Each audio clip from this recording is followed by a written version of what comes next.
Guys, Kizer has been a really prolific knife company. They've made a lot of designs from a lot of different makers. And I gotta say, I think I found my favorite one so far. So let's turn us around and take a look at what I think is my favorite of the Kizer knives. Guys, I'm sure I said it in the intro, but I absolutely love this knife. I've been carrying this for a couple weeks now. This is the Kizer Clairvoyant, designed by Paul MUMKO over at MUMKO Knives. This thing is just absolutely brilliant. And I don't mean that in just the way it looks. It's not just that it is gorgeous, because it is, but it is an incredible knife. So let's go ahead. We're going to get some specs. We'll get some size comparison out of the way. So we get the boring stuff out of the way first. So you're looking at an overall length of 4.25 inches tip to tail, 8.425. I misread it. It's my fault. It was very early in the morning. You got a blade length of 3.7 inches, cutting edge of 3.5. This is in 154 cm. It's done in a sheep's foot blade that has been done in a stone wash with brass and micarta that is done just gorgeous. Your overall weight on this is coming in at 4.23 ounces, which is not heavy for a knife that is this big. It's a pretty big knife. Size-wise, when you look at how much blade you got, and then it's just balanced beautifully. So it is a manual opener with a button lock that is thumb stud deployment and just the button itself only. It doesn't have a flipper tab, which really gives it clean lines on this. So you've got a beautifully ground blade on this that comes down really nice and thin behind the edge. It does need resharpened. I'm probably gonna have to sharpen this before I send it back to Jared. Or I'll just send him a new one and I'll keep this one, because I did put it through its paces. The brass and micarta are done beautifully, and they just match the lines of the knife. You've got really clean lines on this. And this sheep's foot blade is nicely swept up. So it's just all belly, but it's not so much belly and radiused that you lose the functionality that you usually get out of something with that's a straighter blade. So this is still fairly straight. So you're not got any place where it's just one drop off point into the belly. It's just a nice swept radius belly that works really well. In hand, just incredible in hand. This thing, it just feels so good. This is the best knife, I think, so far that Kizer has done.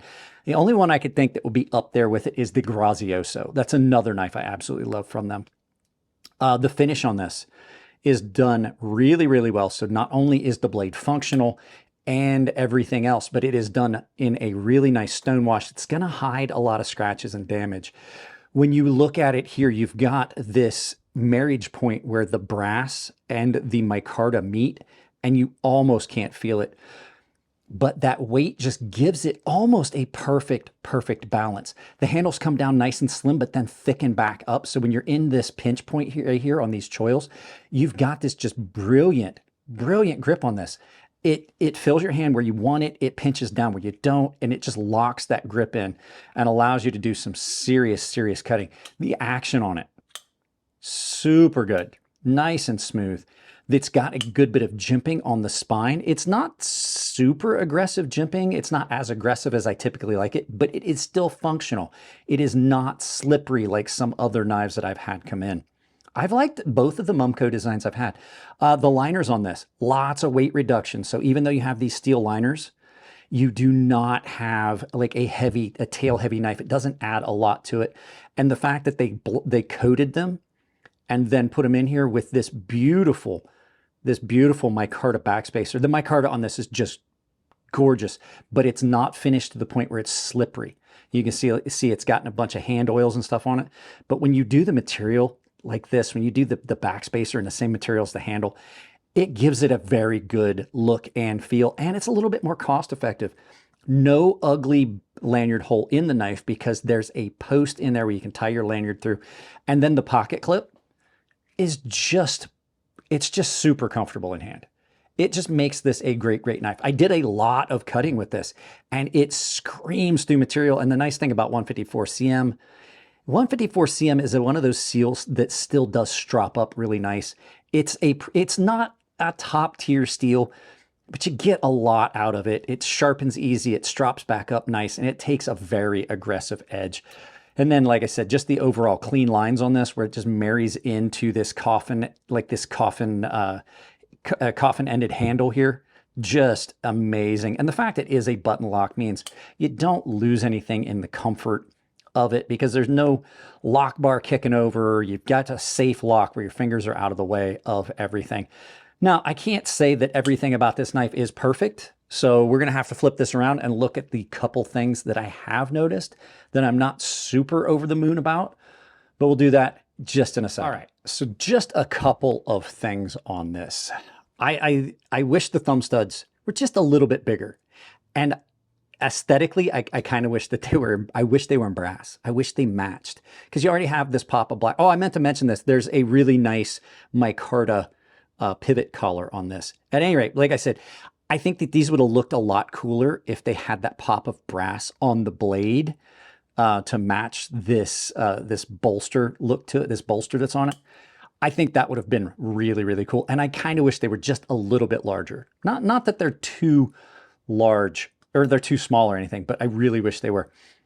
Next thing, it's 100% an aesthetic thing. I don't like the fact that that sticks out. It's a lot like when the detent track on other knives, the detent ball is exposed and I can see it and it moves back. You can see the track. I just don't like it aesthetically.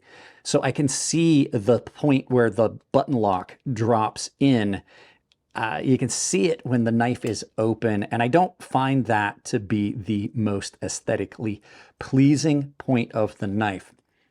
The next thing, the jimping is adequate. I'm not gonna lie, the jimping is adequate, but I really wish that they had went with some more aggressive jimping. And the other thing, I wish that the jimping went further up. Like something like this. This is the type of knife I would want jimping all the way up the spine. All the way up the spine, because that way when you get up on it like this or in this grip, it doesn't feel slick. If you're back here, it's fine. But like getting up on it in this grip to do something like maybe doing some skinning or something like that, you've got the nice balance, but then it feels slippery. So a little bit sharper jimping and further up, maybe all the way up to here. And then the last thing, the pocket clip. Well, the pocket clip's comfortable, really is comfortable. It's in and out of pocket, doesn't really catch on anything. But if you look at how much tension is on this pocket clip, it does have a tendency to be a little tight getting into pants. Not coming out, but you can see it just pulls material off. The nice thing is the micarta is fairly smooth, so you do get very little drag, but that much tension, especially on something like a pair of 511s where you have a reinforced pocket, it kind of does catch trying to go in and out of pocket. But yeah, I really do like this knife so much. I wish that I had picked one of these up when I saw them the first time. And then now that I've had one, there's a good chance that here a few paychecks from now, I'm probably going to pick one of these up if they're available.